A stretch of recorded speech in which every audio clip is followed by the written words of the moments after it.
They started 40 years ago. They've sold millions of records, and even today their performances are nearly all sold out. They have a combined age of 257, a decidedly dodgy dress sense, and a strange fascination for combine harvesters. So what is the secret to their success? Have the Wurzels managed to survive so long in the cutthroat world of showbiz? Tony Blackburn's been finding out. There they go, Smokey, and one of my favourites at the moment called I'll Meet You at Midnight. If we go right up there in the charts, in fact, to the number 3 sound, why don't we have a drink with the Wurzels, because they at the moment are going to give us a nice half pint of that lovely scrumpy that they call cider. When the moon shines on the cowshed and we're rolling in the hay. It's amazing to think that was 30 years ago and none of us look a day older, do we? And earlier that year, they were at #1 for 2 weeks with this. 'Cause I got a brand new combine harvester and I'll give you the key. Come on now, let's get together in perfect harmony. The lineup has changed over the decades, but Tommy Banner and Pete Budd are still frontmen in what is now a Fab Four. And they've just had their busiest summer ever. Well, this Friday is the Pensford Music Festival, and it's the Wurzels who are headlining that event, and it looks like the weather... It's the 40th anniversary of the festival, and at the original barbecue was one A.J. Cutler, hence Adge and the Wurzels. And he'd come up with the plan for a band of country bumpkins to showcase his traditional Somerset songs. I thought his idea was certainly very different. He'd written these songs about cider and manure. He's the champion dance. So we sat down and we worked it out, and off Adge went, came back with all these different trousers and neckerchiefs and ground coats, and then he was working out which musician the trousers would fit. I'm sure that one or two of the Wurzels became Wurzels then. Actually, the trousers fitted them. Proper job. You'll never believe this, but we tried to go posh. Back in the 70s when we was in the charts, we ended up coming back to the original stuff. And it's so much better because we've not got any competition, have we? There's no competition. Nobody in the world looks like this going on stage.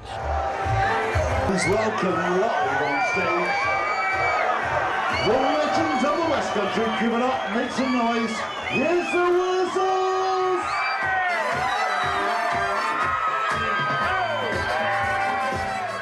Adge Cutler was the man we've all to be grateful for. He wrote the majority of the songs that we do now, you know, and unfortunately, as everybody knows, Adge went to the great soda vat in the sky in 1974. How are we going to do this? I mean, Adge was front man, and we were just backing musicians. And our manager at that time, Joe Miles, he said, "It's your living as well, you know." And from there on, we just worked hard, and it worked. The Wurzels' headquarters and recording studios are in deepest Somerset, with a surprising band in the same stable. My name's Sil Wilcox. I run a music entertainment management company down here in the West Country. I've been managing the Stranglers now for 14 years. EMI Records rang me up and said, would I be interested in one of their acts? And at the time, Jerry Halliwell's looking for a manager, and I'm pretty sure that this is the phone call. So I said, could I ask who it was? And they said, yes, it's the Wurzels. So we all fell about laughing, and I said, what made you want me to consider the Wurzels? He said, well, one of the reasons was you've got a farm, you live in the West Country, and we couldn't think of anybody else it would fit to. So what about that country bumpkin image? Not all young farmers wear what the Wurzels would wear on stage, but I think the image is good. I think people should be proud of where they come from. Or, you know, I'm certainly proud to say I'm from Somerset. I don't think it's a problem at all. I know, you know, people always think, you know, you're a bunch of yokels or whatever, but Somerset's achieved many great things. A lot of people thought in the early days we weren't cool. Maybe thought that we were just going to be a one-off band. It's all tongue-in-cheek, it's all a bit of fun, and if Somerset gets a mention, it's good, isn't it? They're gathered here from the four corners of Bristol tonight. One or two from So what's the secret of their current success? When we first took the Wurzels on, their interest had waned really at the time, and my first job was really to up their profile.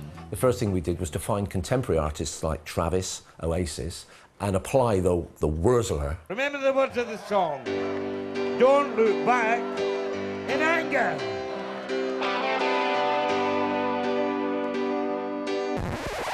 Slip inside the eye of your mind. Don't you know you might find a better place to play. The youngsters are catching on to it, which is a different generation, I think.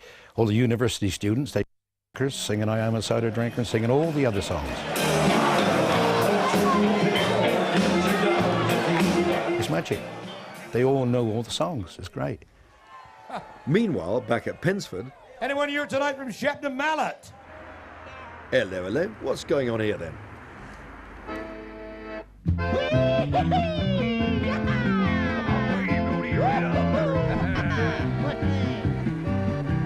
Two police officers are such great Wurzel fans that they have named their son Edge. I thought it was a good West Country name, and so we wouldn't be the first to name their son after some form of musician, but I think after all Adge Cutler was the bard of Somerset, and I thought it was appropriate. Oh, it's a nice Wurzelish crowd here tonight, isn't it? I'm a Somerset born and bred, brought up on a farm, brought up in rural surroundings, been exposed to Wurzel music from a very early age by my parents, and been to shows and concerts and seen them for a long, long time, and they're an integral part of the West Country, and you know, I absolutely love them. I'd seen the Wurzels as a student at university and thought they were a great band, lots of fun, and I've always known Ed's been a staunch fan of the Wurzels. That's something that's a part of him, being a part of Somerset.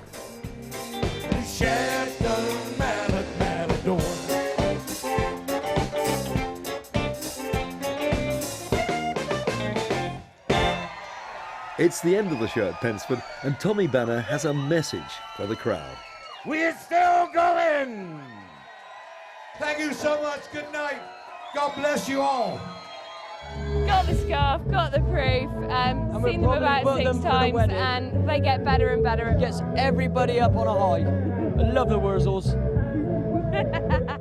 A lot of people say to us now, how long do you think you're going to keep going? Well, Tom and myself have spoke about this, and we've decided that when we've had enough, both of us, that's what would be the end of the Wurzels. But it's not in the future, not in our eyes at the moment. I am a cider drinker. It soothes all me troubles away. Meanwhile, there's a plot hatching down on the farm. They're planning a new version of I Am a Cider Drinker. That's the one, boy. Cider has got a new height and profile, and we felt we could come back with that song and maybe make a hit of it. My intention at this stage is to put the feelers out to a few celebrities that may be interested with the band in guesting on the record. I am a cider drinker. I drinks it all of the day. Perhaps I could do better than that. Good job there. I am a cider drinker. What if I qualify for this? I mean, I did go to school in Somerset. I'd rather go solo, really. Proper job.